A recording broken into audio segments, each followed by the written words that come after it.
Assalomu alaykum futbol ixlosmandlari, e'tiboringiz markazida futbol dunyosi hamda dunyo futbolida ro'y bergan eng so'nggi yangiliklar bilan Futbol Plus kanali.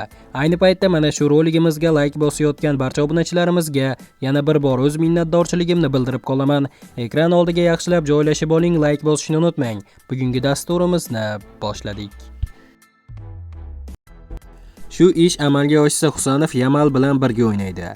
Angliyaning amaldagi chempioni Manchester City joriy mavsumdagi inqirozlardan keyin tarkibni jiddiy tarzda kuchaytirishga alohida e'tibor qaratmoqda. Shaharliklar bosh murabbiyi Josep Guardiola asosan yosh o'yinchilardan tarkib topgan kuchli va raqobatdosh yangi jamoa shakllantirishga bel bog'lagan. Ana shu maqsadda qishki transferlar davrida Manchester City 210 million yevrodan ortiq mablag' sarflab, Yevropaning turli klublaridan Abduqodir Husanov, Nico Gonzalez, Umar Marmush hamda Braziliyadan Viktor Reisni olib keldi. Bundan tashqari yangilanish va islohotlar yozda ham davom etadi. Josep Guardiola o'z jamoasi safida qator grandlar nishonida turgan qimmatbaho futbolchilarni jamlamoqchi.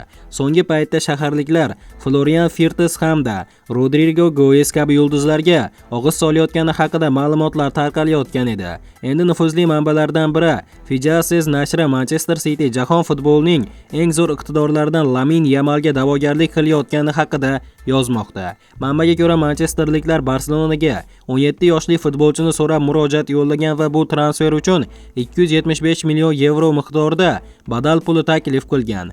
Hozir Barselonaning moliyaviy ahvolida havas qilib bo'lmaydi.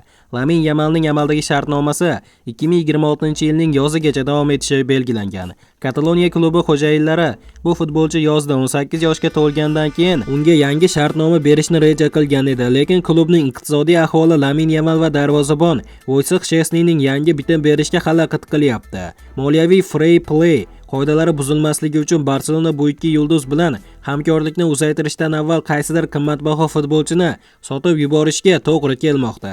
Manchester City mutasaddilari Barselona atrofida vujudga kelgan ushbu murakkab vaziyatdan unumli foydalanib Lamin Yamal transferini tashkil qilishga tayyor turibdi. Agar shaharliklarning rejasi amalga oshsa, bu futbol tarixidagi eng katta transfer bo'ladi. Hozirgi rekord ham Barselona nomi bilan bog'liq. 2017-yilga kataloniyaliklar braziliyalik hujumchi Neymarni 222 million yevro evaziga Paris Saint-Germain ga transfer qilgan edi. O'shanda ham kataloniyaliklarning bu savdo kutilmagan transfer sifatida baholangan edi.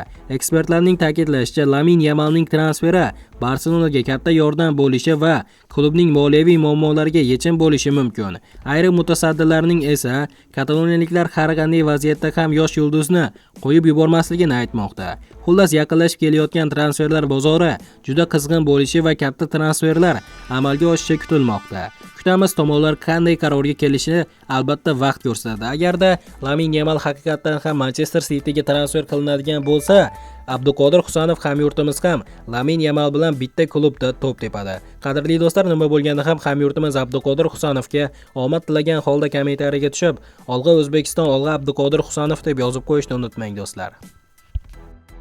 Mana do'stlar, hozirgi dasturimiz xuddi mana shu yerda o'z yakuniga yetdi. Videoni oxirigacha ko'rganlarning barchasiga kattakon rahmat. Video yoqqan bo'lsa like bosishni unutmang, kanalimizga albatta obuna bo'ling. Futbol tahlili kanalimizdan uzoqlashmang. Tez orada ko'rishguncha do'stlar.